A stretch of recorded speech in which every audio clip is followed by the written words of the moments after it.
ಬೆಂಗಳೂರು ವಿದ್ಯುತ್ ಸರಬರಾಜು ಕಂಪನಿ ನಿಯಮಿತ ಅಂದರೆ ಬೆಸ್ಕಾಂ ಹಾಗೂ ಮಂಗಳೂರು ವಿದ್ಯುತ್ ಸರಬರಾಜು ಕಂಪನಿ ನಿಯಮಿತ ಮೆಸ್ಕಾಂ ತನ್ನ ಗ್ರಾಹಕರಿಗೆ ಹೊಸ ವರ್ಷದ ಗಿಫ್ಟ್ಗಳನ್ನು ನೀಡಿದ್ದಾರೆ. ಏನದು ಬೆಸ್ಕಾಂ ಕಂಪನಿಯಿಂದ ಸಿಗ್ತಾ ಇರೋ ಗಿಫ್ಟ್ ಅಂತ ಬನ್ನಿ ನೋಡೋಣ. ರಾಜ್ಯದ ಜನತೆಗೆ ಇಂಧನ ಇಲಾಖೆ ಗುಡ್ ನ್ಯೂಸ್. ಎಸ್ಕಾಂಗಳ ಗ್ರಾಹಕರ ಖಾತೆಗೆ ಹಣ ಜಮೆ, ಡಿಸೆಂಬರ್ ತಿಂಗಳಿನ ಬಿಲ್ ಮೊತ್ತದಲ್ಲಿ ಕಡಿತ.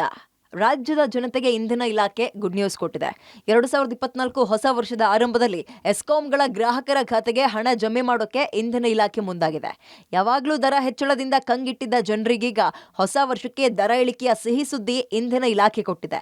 ಇಂಧನ ಮತ್ತು ವಿದ್ಯುತ್ ಖರೀದಿ ಹೊಂದಾಣಿಕೆ ವೆಚ್ಚ ಡಿಸೆಂಬರ್ ತಿಂಗಳಲ್ಲಿ ಮೈನಸ್ ಆಯಿತು. ಯಾವಾಗಲೂ ವಿದ್ಯುತ್ ದರ ಹೆಚ್ಚಿಸಿ ಶಾಕ್ ಕೊಡ್ತಾ ಇದ್ದ ಎಸ್ಕಾಂಗಳು ಡಿಸೆಂಬರ್ ತಿಂಗಳಿನ ಬಿಲ್ ಮೊತ್ತದಲ್ಲಿ ಕಡಿತ ಮಾಡಿವೆ. ಇದರ ಪ್ರಯೋಜನ ನೇರವಾಗಿ ಗ್ರಾಹಕರಿಗೆ ಆಗ್ತಾ ಇದೆ. ಯಾವೆಲ್ಲ ಎಸ್ಕಾಂ ವ್ಯಾಪ್ತಿಯಲ್ಲಿ ಎಷ್ಟೆಷ್ಟು ಪೈಸೆ ಕಡಿತ ಅನ್ನೋದನ್ನ ನೋಡೋಣ.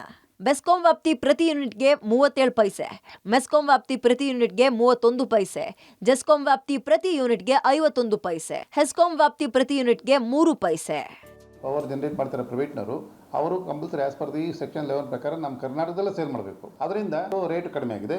ಕರ್ನಾಟಕ, ಉತ್ತರ ಪ್ರದೇಶ ಮತ್ತು ಪಂಜಾಬ್ ಜೊತೆ ಒಡಂಬಡಿಕೆ ಮಾಡ್ಕೊಂಡಿದೆ. ಅಂದರೆ ಅವರಿಗೇನಾರ ಬೇಡಿಕೆ ಇದ್ದಾಗ ನಮ್ಮಲ್ಲಿ ಜಾಸ್ತಿ ಇದ್ದು ಅವರು ಕೊಡ್ತಕ್ಕಂಥದ್ದು ಪವರ್ ಸಪ್ಲೈ, ನಮ್ಮಲ್ಲಿ ಬೇಡಿಕೆ ಜಾಸ್ತಿ ಇದ್ದು ಅವರಲ್ಲಿ ಜಾಸ್ತಿ ಜನ್ರೇಷನ್ ಇದ್ದರೆ ಅವರು ನಮ್ಗೆ ಕೊಡ್ತಕ್ಕಂಥ ಒಡಂಬಡಿಕೆ ಮಾಡ್ಕೊಂಡಿದ್ದೀವಿ. ಅದೊಂದು ರೀಸನ್. ಮತ್ತು ಇನ್ನೊಂದು NTPC ಆಫ್ ತೆಲಂಗಾಣ ಆ್ಯಂಡ್ ಫರಾಕದಲ್ಲಿ ಸೆಂಟ್ರಲ್ ಗೌರ್ಮೆಂಟ್ ಕರೆಂಟ್ ನಮ್ಗೆ ಕೊಡ್ತಾ ಇರೋದ್ರಿಂದ ರೇಟ್ ಕಡಿಮೆ ಇರೋದ್ರಿಂದ APC ಅದು ಕಡಿಮೆ ಆಗಿದೆ.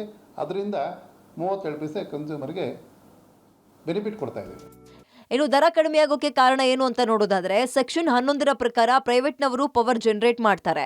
ಅವರು ಈ ಸೆಕ್ಷನ್ ಅಂತೆ ಕರ್ನಾಟಕದಲ್ಲೇ ಸೇಲ್ ಮಾಡಬೇಕು. ಅಕ್ಟೋಬರ್ ತಿಂಗಳಲ್ಲಿ ಪ್ರಮಾಣ ಕಡಿಮೆ ಆಗಿದೆಯಂತೆ. ರಾಜ್ಯಗಳ ನಡುವಿನ ಪವರ್ ಸ್ವಾಪಿಂಗ್ ಹಾಗೂ ಉತ್ತರ ಪ್ರದೇಶ, ಪಂಜಾಬ್ನಿಂದ ಪವರ್ ಸ್ವಾಪಿಂಗ್ ಮಾಡಲಾಗ್ತಾ ಇದೆ. ಹೊರಗಡೆ ಖರೀದಿ ಕಡಿಮೆ ಆಗಿದ್ರಿಂದ ದರ ಸ್ವಲ್ಪ ಮಟ್ಟಿಗೆ ಕಡಿಮೆ ಆಗಿದೆ. ಒಟ್ಟಾರೆ ಯಾವಾಗಲೂ ಹೆಚ್ಚಳ ಅನ್ನೋದನ್ನೇ ನೋಡಿದ್ದ ಗ್ರಾಹಕರಿಗೆ ಸ್ವಲ್ಪ ಮಟ್ಟಿಗಾದ್ರೂ ಕಡಿಮೆ ಅನ್ನೋದು ಖುಷಿ ಕೊಟ್ಟಿರುತ್ತೆ. ಇನ್ನು ಇದು ಕಡಿಮೆ ಆಗಲಿ ಅನ್ನೋದು ಪಬ್ಲಿಕ್ಸ್ನ ಆಶಯ. ಮಾದೇಶ ನಿಕಲ್, ಪಬ್ಲಿಕ್ ಟಿವಿ, ಬೆಂಗಳೂರು.